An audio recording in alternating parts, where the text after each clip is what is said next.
Hello friends, welcome to my YouTube channel study trackers. आज हम आपको इस वीडियो में पेपर फोल्डिंग के द्वारा सभी तरह के एंगल्स बनाना सिखाएंगे।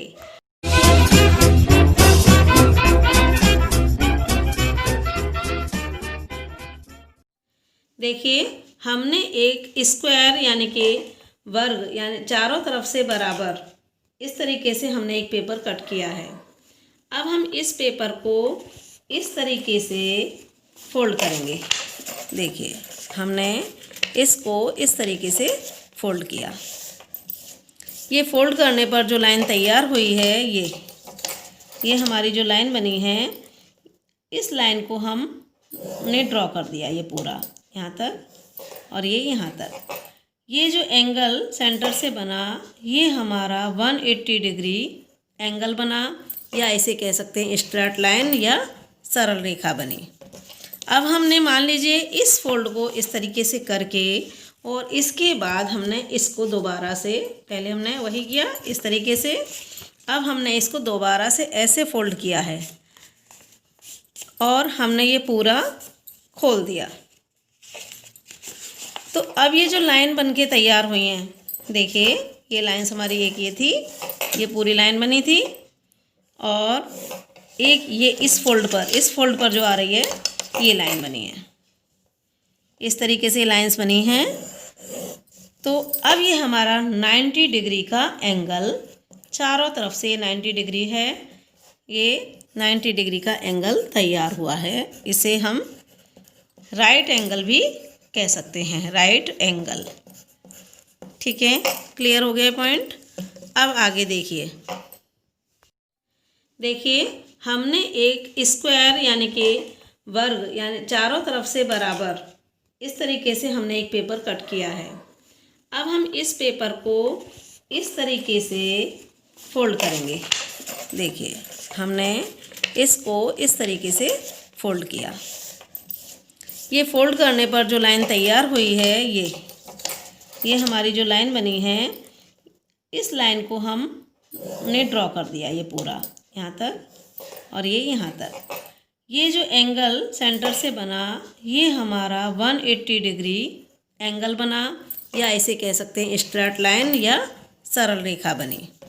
अब हमने मान लीजिए इस फोल्ड को इस तरीके से करके, और इसके बाद हमने इसको दोबारा से, पहले हमने वही किया इस तरीके से, अब हमने इसको दोबारा से ऐसे फोल्ड किया है और हमने ये पूरा खोल दिया। तो अब ये जो लाइन बनके तैयार हुई हैं, देखिए ये लाइन्स हमारी, एक ये थी, ये पूरी लाइन बनी थी, और एक ये इस फोल्ड पर जो आ रही है, ये लाइन बनी है। इस तरीके से लाइंस बनी हैं। तो अब ये हमारा 90 डिग्री का एंगल, चारों तरफ से 90 डिग्री है, ये 90 डिग्री का एंगल तैयार हुआ है। इसे हम राइट एंगल भी कह सकते हैं, राइट एंगल। ठीक है, क्लियर हो गया पॉइंट। अब आगे देखिए, अब हम इसमें न्यून कोण यानी कि एक्यूट एंगल बनाते हैं। तो सबसे पहले हमने इस पेपर को इस तरीके से फोल्ड किया। ये हमारा फोल्ड हो गया, और इसमें ये हमने लाइन ड्रॉ की है। ये हमने लाइन ड्रॉ कर ली है। ठीक, अब हमने इसको इस तरीके से फोल्ड किया, इस तरीके से फोल्ड किया और इसे ओपन कर दिया। अब ये जो हमारी लाइन तैयार हुई है, इसको हमने आगे तक बना लिया।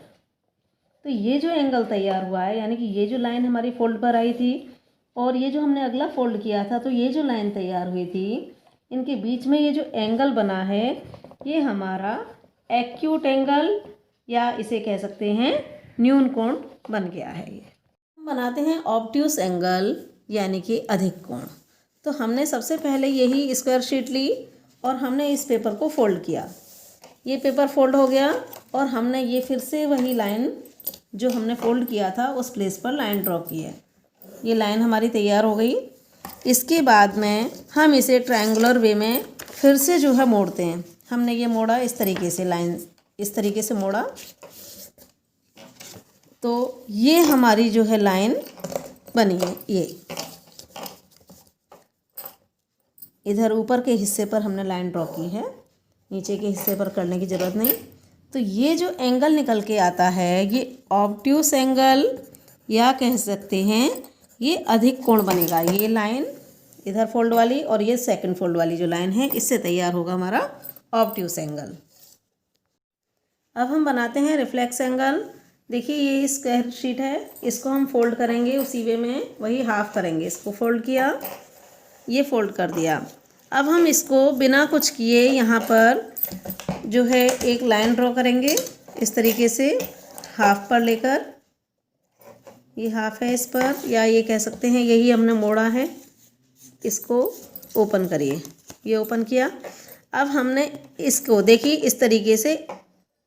इस तरीके से हमने इसको फोल्ड किया है। अब हम इसको खोलेंगे, ये हमने खोल दिया। तो एक हमारे पास लाइन जो थी वो आधी जो हमने की थी, ये वाली आधी की थी, उसकी ये लाइन है। और उसके बाद जो थर्ड टाइम ये की थी, इसमें जो लाइन बनी वो ये लाइन है। तो ये हमारा रिफ्लेक्स एंगल हो गया, यहाँ से यहाँ तक का ये है हमारा रिफ्लेक्स एंगल। ये हमारा पॉइंट क्लियर है। यह हमने आपको 4 तरीके के बताए हैं।